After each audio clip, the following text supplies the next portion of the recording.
네, 안녕하십니까. 여러분의 입행을 함께하는 탑뱅커입니다. 오늘은 여러분과 함께 2024년도 하나은행의 세일즈 면접을 계속해서 준비해보는 시간을 가지도록 하겠습니다. 자, 지난 시간을 통해서 어느 정도 하나은행의 세일즈 면접에 대해서 어떻게 진행되는지를 안내드렸고, 기본적인 접근을 어떻게 해야 되는지 여러분들이 공부를 해보셨습니다.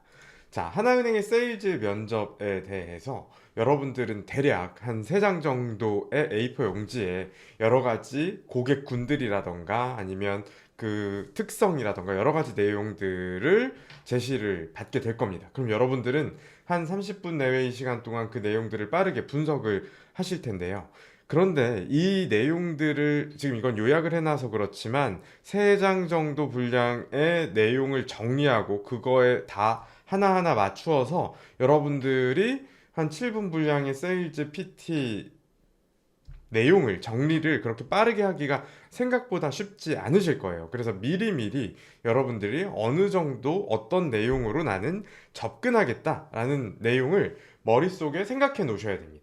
그래서 고객군들이 있고 그 은행의 고객군별로 어떤 금융상품이나 서비스가 그들에게 필요한지를 미리 정리해 보는 시간을 가질 필요가 있고 그 과정에서 가급적이면 하나은행에 특화된 상품과 서비스를 통해서 고객에게 세일즈 PT를 할 수 있도록 여러분이 준비를 하시면 되겠죠. 자, 은행에 이미 고객군은 정해져 있습니다. 이렇게 고객군은 뭐 소상공인, 고령층, 기업 고객, 사회초년생, MG, 알파, 잘파 이런 고객군들이 정해져 있죠. 이런 건 이미 미지수가 아니라 고객군이 이미 정해져 있고 금융 상품도 정해져 있습니다. 다만 이걸 어떻게 고객에게 전달할지 그 고객에게 제공하는 영업 방식이나 금융 서비스에 대한 부분은 사람의 영역으로 남아있는 부분이기 때문에 여러분들이 이 부분을 어떻게 이제 고객에게 맞추어서 접근할지에 대해서 생각을 해 놓으셔야 합니다. 자, 그래서 같이 연습을 해볼 텐데요. 기본적으로 하나은행의 작년 기출 내용들을 보면 하나금융연구소의 키워드들이 여기 이 내용들을 공부한다고 이 내용들을 지금 공부한다고 작년 문제를 풀 수 있지는 않습니다. 뭐 피지털이나 알파 세대 이런 내용들이 PT 문제의 기출 문제로 나왔지만 이 알파 세대의 개념을 아는 것이 중요한 게 아니라 하나은행의 2024년도 채용 설명에서 보듯이 PT에서 창의력이 중요합니다. 자, 그럼 창의적으로 접근을 하려면 이걸 보면서 여러분들이 고객 니즈에 맞춰서 어떤 식으로 접근할지를 생각하셔야 되는데요. 한번 연습을 해볼게요. 자, 여기 하나금융연구소 2023년도 12월자의 내용을 가지고 와봤습니다. 자, 글씨가 조금 작아서 안 보이실 수 있는데 여기 보면 맨 오른쪽에 주요 디지털 자산관리 서비스 이용 실태에 아래 마이데이터, 소수점 투자, 대출 비교 플랫폼, 조각 투자, 로보 어드바이저 이런 내용들이 나와 있습니다. 자, 이런 내용은 금융 상품이 아니라 금융 서비스에 대한 부분이고 금융 서비스는 어떤 사람의 영역에 가깝다. 서비스는 자, 예를 들어 볼게요. 자, 하나은행에서 이제 지금 여기 이렇게 조각 투자, 소수점 투자 이런 내용들이 나와 있는데 하나은행에서 조각 투자 연계 서비스를 출시해서 이제 신한은행도 이걸 옛날에 시도했었어요. 이제 했는데 그게 법 규제에 어떤 게 문제가 돼서 잠깐 중단했다가 다시 2023년 하반기부터 하나은행이 이제 신한은행이랑 같이 이런 거 하는 것으로 시작을 다시 해보는 것으로 보여요. 그래서 이 조각 투자의 대중화를 불러올 토큰 증권의 제도화를 앞두고 하나은행이 조각 투자 관련 서비스를 출시했다. 자, 그래서 하나은행에서는 이렇게 부동산에 대한 조각 투자나 음악 저작권에 대한 조각 투자를 해볼 수가 있도록 플랫폼이 이제 운영이 되고 있는데, 자, 여러분들이 만약에 MZ 세대잖아요. MZ 세대인 경우에는 어때요? 아직은 자본이 많지 않다 보니까 아파트 하나를 통으로 사기란 조금 어려우실 수가 있어요. 그러다 보니까 부동산을 조각으로 투자해 볼 수는 있겠죠. 내가 음악 하나에 대한 어떤 내가 좋아하는 노래가 생겨서 그 노래에 대해서 MZ 세대는 알파 세대는 잘파 세대는 경험을 중시하시잖아요. 경험을 중시하시다 보니까 그런 경험에 기반해서 경험하고 투자로 이어지는 하나은행의 조각 투자를 이용하는 방향으로 MZ에게 하나은행에서의 세일즈를 시도해 볼 수 있겠죠.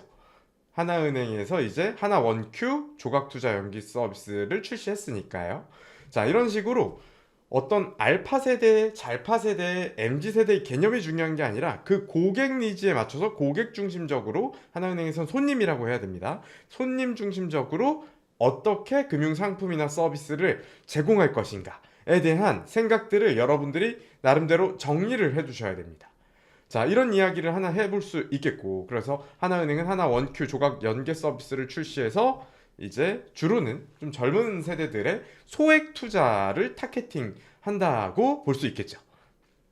자, 그 다음에 조금 더 계속 살펴봐 보면요. 2024년도 금융회사 플랫폼 간 재판 분리 원년 이렇게 되어 있는데, 플랫폼의 중개 행위가 본격화되고 당국에서도 중개 범위를 확대한다 이렇게 나와 있습니다.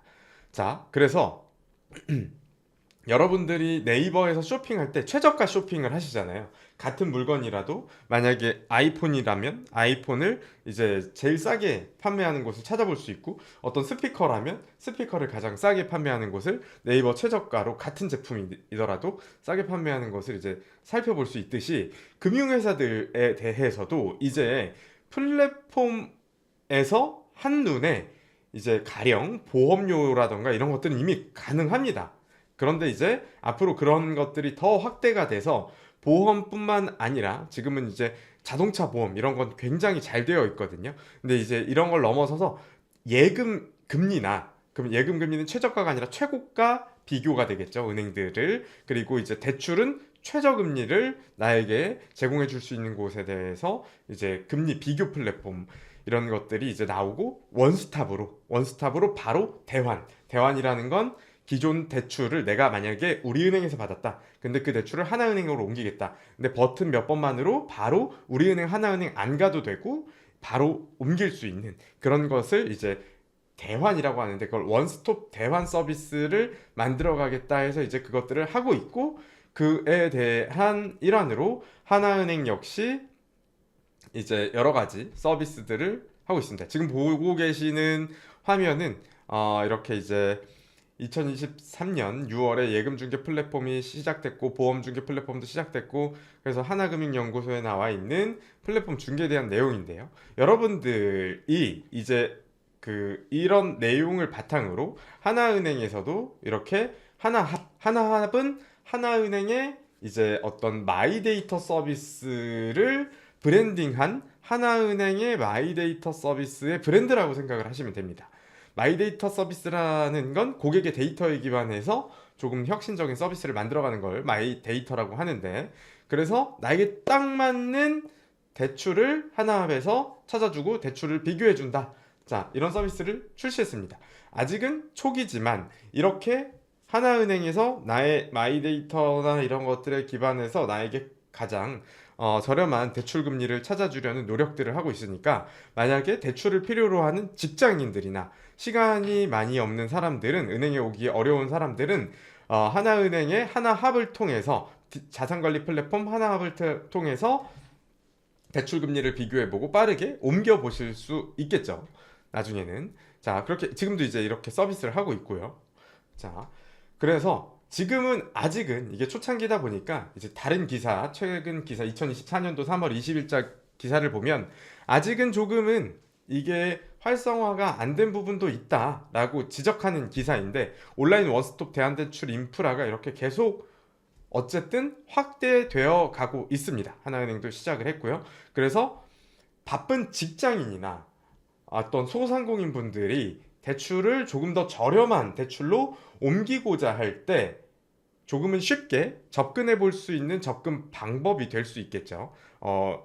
왜냐면 온라인 플랫폼이니까 24시간 접근을 할 수가 있으니까요. 자, 이런 식으로 여러분들이 어떤 이런 대출 비교 플랫폼이라는 게 나왔다, 이런 걸 공부하는 것에서 넘어서서 고객 중심적으로 어떤 고객에게, 아까 이제 위에서 본 그런 고객군들 중에 어떤 고객에게 이런 게 필요할 것인지, 이걸 가지고 이제 영업 전략 세일즈를 PT할 수 있도록 나만의 스크립트를 이렇게 만들어 보는 연습을 하신다면 실전에서 많은 도움이 되시겠죠. 자, 이렇게 일단 계속 살펴보고 있는데요. 여러분들이 이건 제가 요건 여러분들의 이해를 돕기 위해서 간소화해놔서 그렇지 이거보다 훨씬 더 문제는 어렵게 나올 거고 더군다나 제가 여러분들에게 책임을 질 수가 없습니다. 이렇게 문제가 세일즈 PT로 진행된다고 했는데 이런 식으로 나올지 변형될지 그 부분에 대해서 제가 책임을 질 수가 없습니다. 그렇기 때문에 여러분들은 어떤 문제, 정형화된 문제에 대해서 그냥 저렇게 나오겠구나 라고 생각을 하시면 나중에 가서 힘들어지실 수가 있고 저를 욕하게 되실 수가 있습니다. 그러니까 그러기보다는 여러분들이 고객 중심적으로 어떤 식으로 이제 접근을 하면 되겠다라는 그 훈련 자체를 해 놓으셔야지 조금은 여러분들이 이제 현장에서 응용을 해 나가시는데 도움이 되실 수가 있겠습니다. 자, 계속해서 한번 진행을 해 보도록 하겠습니다. 자, 여기 하나은행의 전세 대출 상품들을 이번에는 가지고 와봤습니다. 자, 전세 이제 치면은 이렇게 전세금 안심 대출이라는 게 있고요. 전세 피해자, 임차인 전세 사기 이제 피해자분들에 대해서 그런 분들이 요즘 되게 많으시잖아요. 그런 분들을 대상으로 이제 새롭게 전세 대출을 해주는데 굉장히 이제 저금리로 해주는 그런 상품들입니다. 자, 이거 말고도 어쨌든 전세 대출들이 되게 많습니다. 자, 이번에 제가 여러분들에게 문제를 내보겠습니다.